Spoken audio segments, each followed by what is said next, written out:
Rebel ನಾಯಕ ಯತ್ನಾಳ್ ಅವರ ವರ್ಚಸ್ಸು ಬದಲಾಗಿದೆ. ಮುಂದಿನ ಸಿಎಂ ಯತ್ನಾಳ್ ಅಂತ ಘೋಷಣೆಯನ್ನ ಕೂಗ್ತಾ ಇದ್ದಾರೆ ಅವರ ಅಭಿಮಾನಿಗಳು.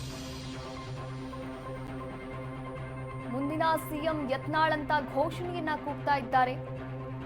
ಕೊಪ್ಪಳದ ಬುದಗುಂಪ ಬಳಿ ಫ್ಯಾನ್ಸ್ ಅಭಿಮಾನವನ್ನ ತೋರಿಸ್ತಾ ಇದ್ದಾರೆ.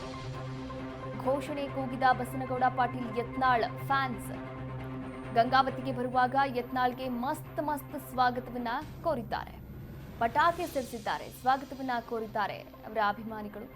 ಬುದಗುಂಪ ಕ್ರಾಸ್ ಬಳಿ ಸ್ವಾಗತವನ್ನ ಕೋರಿ ಘೋಷಣೆಯನ್ನ ಕೂಡ ಕೂಗಿರುವಂಥದ್ದು. ಮುಂದಿನ ಸಿಎಂ ಹಿಂದೂ ಹುಲಿ ಅಂತ ಯೂತ್ಸ್ ಶಿಳ್ಳೆ ಹಾಕಿದ್ದಾರೆ. ಬಿಜೆಪಿಯಿಂದ ಉಚ್ಚಾಟನೆ ಆದ ಬಳಿಕ ರೆಬೆಲ್ ನಾಯಕನಾಗಿ ಬದಲಾಗಿರತಕ್ಕಂಥ ಯತ್ನಾಳ್ ಅವರು ತಮ್ಮ ವರ್ಚಸ್ಸನ್ನ ಇನ್ನೂ ಕೂಡ ಜಾಸ್ತಿ ಮಾಡ್ಕೊಳ್ತಾ ಇದ್ದಾರೆ. ಫ್ಯಾನ್ ಬೇಸ್ ಕೂಡ ಜಾಸ್ತಿ ಆಗ್ತಾ ಇದೆ. ನೀವು ಕೂಡ ದೃಶ್ಯಾವಳಿಗಳಲ್ಲಿ ಗಮನಿಸಬಹುದಾಗಿದೆ. ಇದು ಗಂಗಾವತಿಗೆ ಹೋಗಬೇಕಾದ್ರೆ ನಡೆದಂತಹ ಒಂದು ಘಟನೆ.